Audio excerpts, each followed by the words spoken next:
Hello there, World of Tankers. Welcome to the channel. Hopefully all of you are doing well out there. I'm, of course, your host, World Blitz, and in today's video, we're going to be talking about the Tier 9 Swedish auto-reloading heavy tank, the Emil II. Now, we are currently looking at the Tier 10, the Kranvagn, and if you were to take a look at the Emil, it's almost impossible to tell, really, the differences between these tanks, at least aesthetically. There's a little bit, but the Emil is extremely similar on how it plays, how the gun works, everything like that. So, of course, in today's video, I'm going to be doing a full review of the tank. I'm going to be telling you everything you need to know from the gun, how it works, the armor profile, and of course my own personal opinions if this line is worth the grind in general. Now, what is good about the Emil and what is bad? Well, the nice thing is that the auto-reloading gun on this tank, the 120mm, is the exact same gun that you would find on the Kranvagn. It's a little bit worse on dispersion, you'll notice, but all it is a 0.47 second reload difference. That's it, half a second, and it's a tier lower, which of course makes it extremely deadly. So it's really only got 25 worse damage per minute, not really much. I will say though, dispersion and aiming time are a little bit worse. It's 0.019 worse dispersion,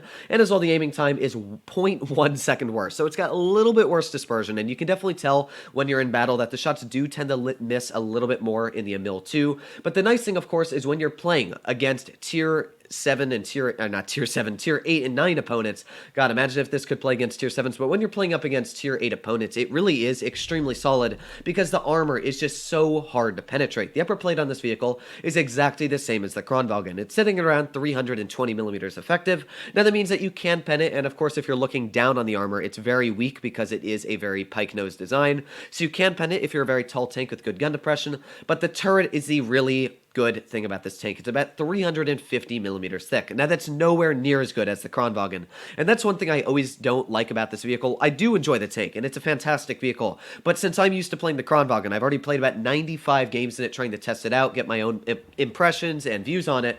The issue is you're used to the Kranvagn, so you pull out the Emil II, and you find out, oh boy, the turret armor really doesn't work too well. So that's one really nice thing about the Kranvagn once you do get to the Tier 10, is the turret armor just works every single time. It bounces every shot. In fact, people spam HE at it.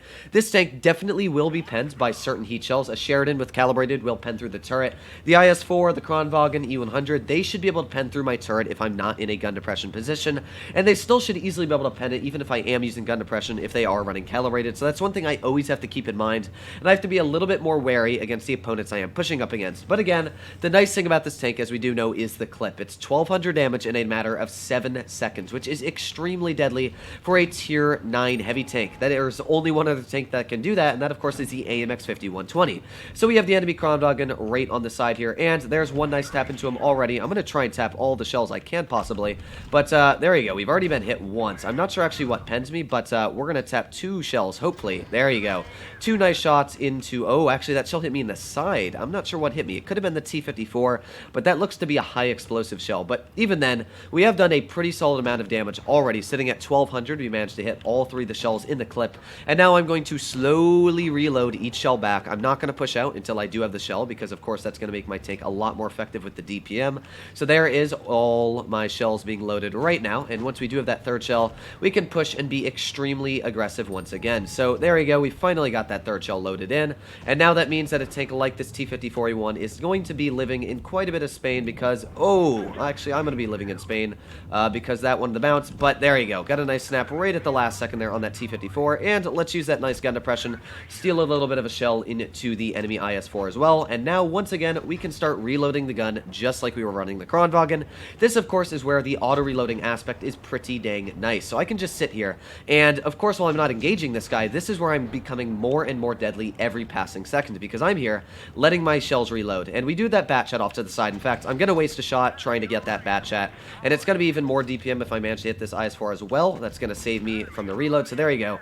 Nice shot into that IS-4, and already you can start to see why the Kranvagn and the Emil II are just so deadly when played in the correct environments. Like here, I'm just waiting for my clip to reload. So while this IS-4 here is dealing with all these opponents, while they're not able to push on me, I'm just here making my damage per minute more and more effective every passing second while I have the chance. Now I've got 5 seconds left before I have a shell out, so here we go. In 5 seconds, I'm going to fully use my mobility here. In fact, we're going to put on the speed boost now. We're going to try and get to the side of this IS-4, and here we go. There's one shell into the IS-4. Looks like as well my 183 is going to get a nice snap into him, and now we have the enemy 183 right off to the side. So once again, oh, but that's the on-movement dispersion. You can definitely see it is quite a bit worse than the Kronwagens. Like, yeah, that was definitely a little bit embarrassing that shell managed to miss there, but we're already sitting at 3,400 damage, and we are going to continue to rack out the damage every second we can with the nice gun we do have on this tank. So now we've got that single shot ability here. So, you know, if we were in a normal clipper, I would be pretty much out of the game here, but hopefully this 183 knocks that guy out of the game, which he did pretty dang easily. We're going to tap another shell into the enemy 183. We're already sitting over 4,000 damage now, which of course is a pretty dang respectable amount, and you could definitely see where having that auto-reloading aspect is extremely deadly. While we weren't really able to get out the most damage, you know, we definitely could have done more if we were running maybe a AMX 5120 or a clipper that was able to get out more damage effectively or more damage per minute. That still was a 4,500 damage game, and it really did show how the tank plays when you're using your gun depression, how it deals with tanks that aren't pushing on it.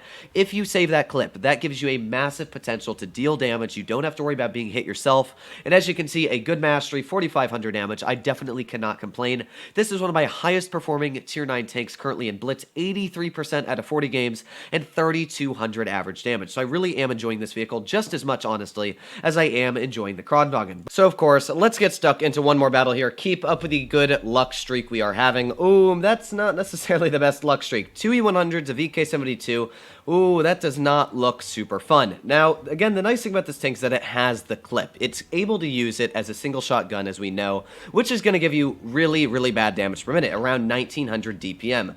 But the nice thing is that when you're using this tank as a clipper, you can just reload the entire clip. Now, I'm not sure which way this Kronwagen, they said it'll go dunes. I didn't necessarily want to push dunes because we do have literally IS-4, Kronwagen.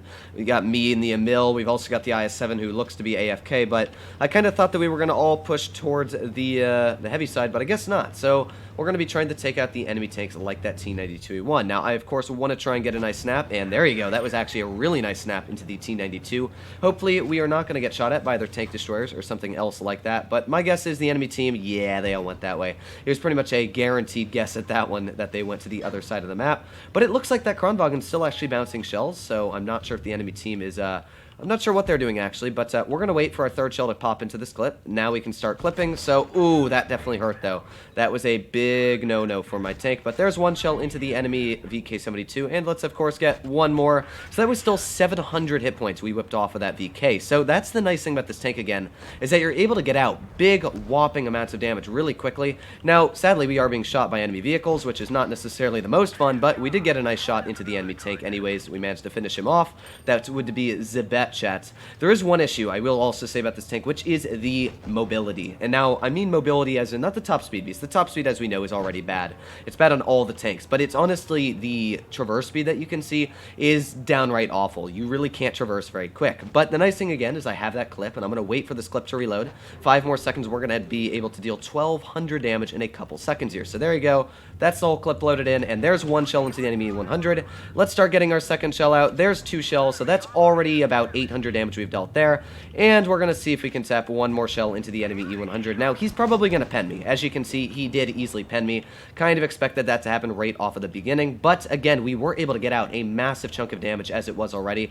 I've got that Kronwagen holding me as well. He's holding them back, so they're not going to push right over, at least right now. My IS-7's dealing a pretty good job as well over there, so we know that one of the E100's already fired, which means now I'm going to push off to the side another 7 seconds, and we will finally have our gun ready to clip once again, and that's where I can start using the tank's crazy potential of damage. There we go. Ooh, that was not good. I can tell you that again. It definitely comes with its drawbacks. What is up with this gun right now? It's actually doing some weird, funky physics, because I don't know why those shells are doing that, but at least we hit that one, so not the worst result. We're still getting out some decent damage numbers here. We're at 2,700. Let's put on that speed boost so we can turn a little bit quicker here, because the last bit of damage left is that VK72 all the way on the other side. So we got our speed boost running here. Let's try and get there as quickly as possible. That is, again, the biggest issue with this tank, is just being able to get out damage. It definitely struggles trying to get out the damage in general, but I don't really want to shoot a shell at that 95 E6, to be fair. There we go. Okay, so he was taken out.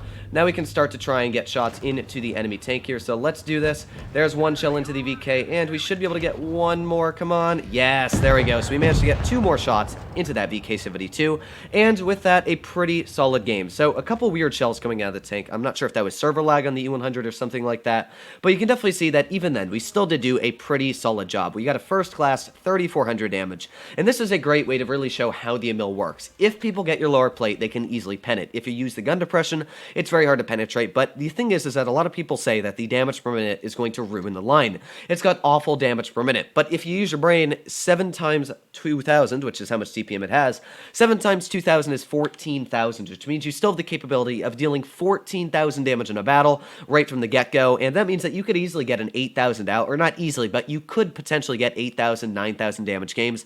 I myself have gotten a 7,000 out already in the Kronwagen, so it is definitely possible to do very well in both these tanks. And of course, when you look at tier 8 vehicles, they are sitting at around a base damage per minute of 2,000, so I honestly don't think the DPM is the worst, because as you can see, when you have a clip loaded, the tank becomes exponentially more deadly against enemy opponents. You're able to clip out 1,200 hit points like that poor IS-4 in the beginning of that battle, and yeah, you can definitely see that. I really do enjoy playing all the tanks in the line. As I said, I would rate the Emil 1 as the best tank out of all of them. The Emil 1 is cracked beyond belief.